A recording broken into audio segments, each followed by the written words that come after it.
friends, welcome back to Acre Homestead, welcome back to my kitchen. Today we are going to be talking about cooking equipment essentials. These are all items that are going to make spending time in the kitchen a lot easier and a lot more enjoyable, and that's what it's about. If we can make little tweaks in our equipment to make the process of being in the kitchen a little bit more enjoyable, that's the goal. Because Christmas is right around the corner, I thought this would be a great time to start talking about some of these cooking essentials, because all of these items, except for one, and I'll tell you which one it is, were gifts to me. And because it's the season of giving, I thought maybe this might give you an idea of a gift to give to the cook in your family. I know exactly who gave me every single one of these items we're going to go over today. I think about them every single time I use it, and that's pretty cool to me. This is not an endless list of cooking equipment that I have and that I absolutely love. These are the essentials. These are the things that I go to every single day, and they're multi-purpose use. I am not a big fan of a one-use item. I like my equipment to serve multiple purposes, and so it's not sitting in my cupboard taking up space for only one job. The price range of the things we're going to be talking about go from stocking stuffer prices to quite an investment that can become a family heirloom that can be passed down from generation to generation if it's well taken care of. Before we get into it, I do want to mention that this is not a sponsored video. This is all kitchen equipment that you've seen me use multiple times in multiple videos. This is well-loved, well-used equipment. I believe and I love all of the stuff that I have here, and I just want to share it with you because it is something that I use every day.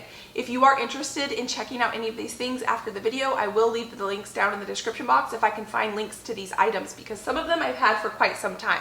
So let's just get right into it. Probably one of the most important things to invest in, I would say first, would be a really good kitchen knife. Chopping and dicing are some of the most fundamental things when it comes to cooking, and that is where all of the cooking starts. It starts with prepping the food in order to cook it. Trust me when I say having a sharp knife is a completely different experience when it comes to chopping, dicing, prepping your food than using a dull knife. These are very nice knives. These knives are Zingli J.A. Henkel. These were wedding gifts, and I am so grateful to have them. This is the size of a standard chef's knife. I do use this all the time. I do find that I grab the smaller one more because it's just a little bit more comfortable for my hand. When it comes to knives, I got this as a set, as a wedding gift, so I got the whole set right away.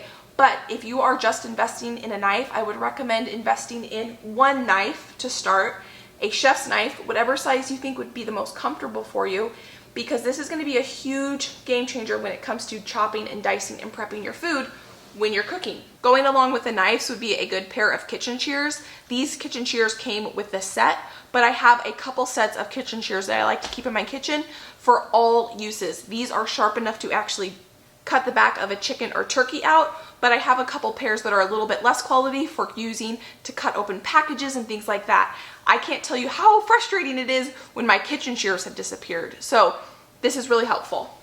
The next thing are cutting boards. These go along obviously very well with the knives, and I like to have two different kind of cutting boards in my kitchen. One for raw meat. So I use a plastic cutting board that fits in my dishwasher for any of the raw meat I use in my kitchen. One thing about when you're using plastic cutting boards is you really want to make sure there's a rubber edge either on the outside or underneath so that there's not skidding. The last thing you want when you're chopping is your cutting board to move around on you. One, that's dangerous, and two, that's really annoying. These are not expensive, and it is super helpful just to have a really nice plastic cutting board that fits in your dishwasher. I had some plastic cutting boards that didn't fit in my dishwasher, and I went ahead and donated them to Goodwill because I want to be able to put whatever I cut raw meat on in the dishwasher. This is the OXO brand. You will notice that I tend to use a lot of OXO brand. They are ergonomic and they are just so much more comfortable to use. That is one of my favorite brands. The next thing that I got is a Booz Lock cutting board. This is the creme de la creme of cutting boards. America's Test Kitchen recommends these. A lot of things, I didn't mention this earlier, are recommended by America's Test Kitchen.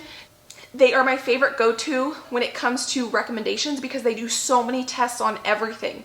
So this is their recommended cutting board, and I love this cutting board. I use this not only to chop vegetables, for everything. I use it as staging, I use it as a charcuterie board, I use it all the time, and I think it's absolutely stunning.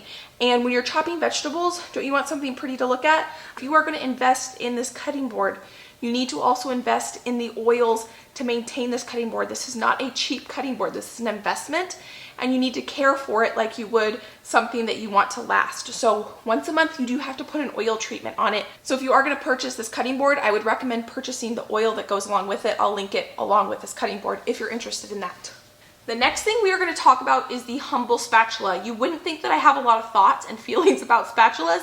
I have some very serious thoughts and feelings when it comes to spatulas. There are two things I look for when it comes to a spatula. The first thing I look for is I want it to be flexible. This is the one exception where I do not like my OXO brand spatula as much as my other cheaper versions because it's not very flexible. It is pretty stiff. And so when I'm going to scoop things, I feel like I'm fighting whatever it is I'm scooping when it comes to this spatula. So this is not my favorite spatula. These two are my favorite spatulas because they are super flexible. Now, the second thing I look for in a spatula, and I don't even own one that doesn't have this, is where the entire spatula is one continuous piece. I cannot stand when there is a separation between this part of the spatula and the handle. Growing up, we had these spatulas that had two different pieces, and I can't tell you how many times going around scooping your cake batter, your cookie dough, whatever it may be, the top part of the spatula would end up in the batter or the dough, and then you would have your handle and it would get messy down there and you'd have to clean it and you fought it all the time. So I will only purchase and recommend a spatula that is one continuous piece of rubber. So not expensive, but let me tell you, having a flexible spatula and having a spatula that's one piece can make a whole lot of difference in your kitchen. Now, these are the two things that I just purchased myself today. That is because we are going to be doing a big cooking day and candy making day, and I have never owned these. These are cookie scoops, and I can probably tell you that these are probably kind of a single use item. I guess you can use them to scoop cookies and muffins and things like that, but for the most part, these are kind of a specific use, but let me tell you, these do make the job a lot easier. My mom has a set of these, and every time I go to her house, I'm like, I need a pair, and I finally broke down and I bought myself these as a gift. I did go with the OXO brand when it comes to these. I got two different sizes.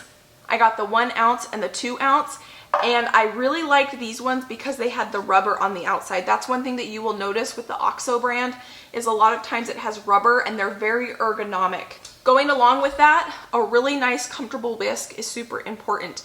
This as well is OXO brand, and I like it because it's rubber and it has this ergonomic shape to it. So it fits really well in your hand when you're whisking.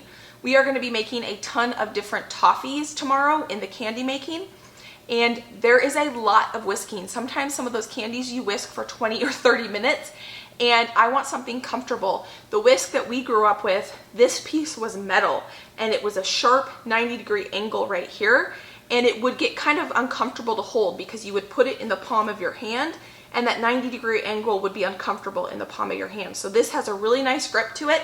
You can hold it, you can whisk, and it's super comfortable. The next thing we're going to talk about is a microplane. You wouldn't think you would use this a lot, but I use this all the time. I love using fresh lemons and limes, and this makes zesting so much easier. I also love to buy fresh Parmesan cheese, and I use this to grate my Parmesan cheese.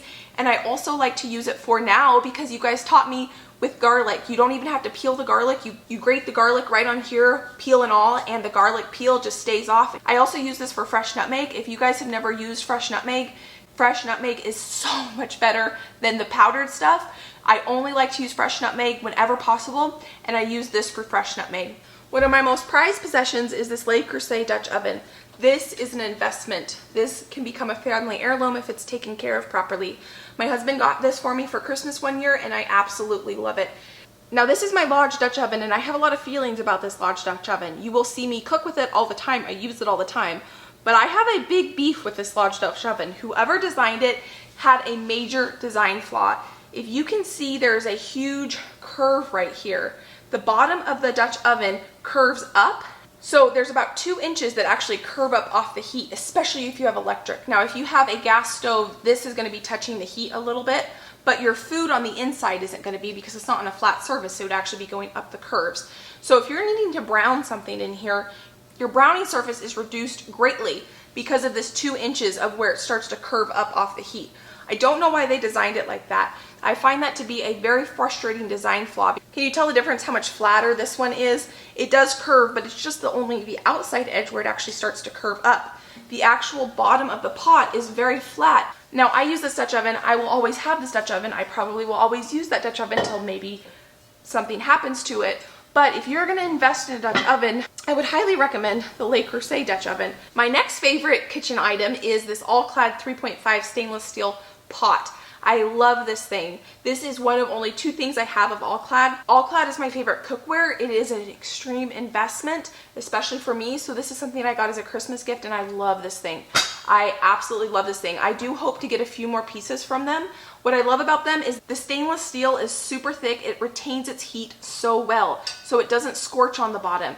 A lot of cheaper pans, they're very thin on the bottom and they tend to scorch. So if you're making things like pudding, eggnog, anything that's custard based or sugar based that's really tends to scorch, this thing will help you prevent that. And I love this pot. And I do hope to build on this collection. I love all-clad because they are manufactured 100% in the US and they are a very, very good quality pot. The next thing I want to talk about is this 5-piece stainless steel set. This has a flipper, I don't know what this is called, we call it a spatula, a slotted spoon, a regular spoon, one of these forks, and a ladle. I don't want to get the ladle out right now, but the one thing I love about these is they're not plastic. These are stainless steel. They're gonna last me a lifetime. I got these for Christmas and they're aesthetically pleasing to use as serving utensils when I have guests. I don't have to have a separate plastic ones that I cook with and a separate ones that I use for serving. So they're kind of multi-purpose. I can't tell you how many of these plastic spoons and things we melted over the years growing up. And when I got this as a Christmas gift, something that was quality, that was gonna last, I was thrilled about it. This was something that I'd never actually thought I would want. I just got it and I'm super glad that I have it. One of the biggest workhorses in my kitchen is my KitchenAid mixer. I love this mixer. Not only is it powerful and I use it almost on a daily basis, but it's also aesthetically pleasing. You may know that I don't like to keep a lot of things on my counter, and this is one thing that I love to keep on my counter. It was a wedding gift from my mom. The last 3 things we're going to talk about are the cookbooks that I use.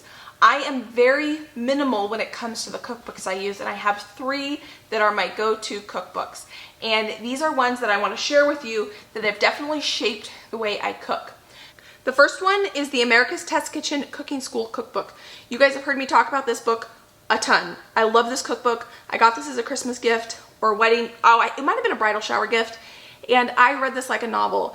If you guys are new around here, I have some serious reading disabilities. I can read, but not well. And this book I read frontwards to backwards. I read it like a novel. Not only does it have phenomenal recipes in it, but it has all the basic information you need to know to become a really good cook. Almost every single item that I recommended or talk about today is going to be in this book as equipment that they recommend. America's Test Kitchen does extensive testing on equipment, and I always go by their guidelines on which equipment is the best equipment. A couple other things in this cookbook are things like cooking basics. This is where it teaches you how to become a cook. It's going to talk about 12 tips that make you a better cook, cooking terminology, caring for your knives, especially if you're going to invest in expensive knives. You do want to take care of them because they can last a lifetime if they're taken care of. Basic knife skills, holding the knife, food prep terminology, things like fine dice, mince, chop. If you know those definitions, it's helpful when you're reading a recipe. How to fix common mistakes, seasoning tips, and there are so many pictures. It's super helpful, especially for someone like me who does not tend to like to sit down and read books because I struggle with that, and so this book is really user-friendly and just my absolute favorite cookbook. The next book is Nourishing Traditions by Sally Fallon. This book is almost more of a textbook in that it's a huge information on nutrition. Traditional ways of preparing food so that it is the most nutritionally dense food possible, and to know the difference between things like healthy fats, unhealthy fats. This is the book for you. This book has taught me a ton about fermenting and preparing grains and legumes and things that make the food actually more nutritious. Things like soaking your beans, making bone broth. I get questions a lot about why I don't cook with canola oil or vegetable oil or shortening. And if you read this book, you'll know why you want to avoid those types of fats and why I talk about grass-fed, grass-finished beef, free-range, organic, all those things. This is where I learned the majority of that information. So this is Nourishing Traditions by Sally Fallon. One of my other favorite cookbooks, this is a cookbook I got as a birthday gift, and this is actually my canning book. This is the Ball Complete Guide of Home Preservation. This is where I get almost all my canning recipes and my home preservation recipes, and I love this thing. If you want to learn about pressure canning, water bath canning, this is the resource for you. Which I could do a whole nother video on home preservation essentials, but this is my basic cooking essentials. Like I mentioned at the beginning of this video, this is not an extensive list of everything I have in my kitchen, but these are some of my absolute favorite fundamental things that I use all the time, almost every single day. And every single one of these items was a gift, which means a lot because I think about that person every single time I use it. If you're interested in looking at any of this equipment, I will find links for them and I'll leave them down in the description box so you can look at them yourself. I hope you guys enjoyed this. I hope you found value in it. I hope you're inspired to maybe upgrade or give the gift of a highly upgraded kitchen essential item, because it really does make a big difference to have quality equipment, especially if it's something that you're using every single day. So I hope you guys found value in it. If you did find value in this video, please give it a thumbs up. If you're new around here, please consider subscribing, or you can go ahead and watch some of my other videos. I do a ton of cooking videos, so you can go watch some of those. I will pop them up right here if you're interested in that. I hope you guys are having a great day. I hope you're having a good holiday season, and I'll see you next time. Bye, guys.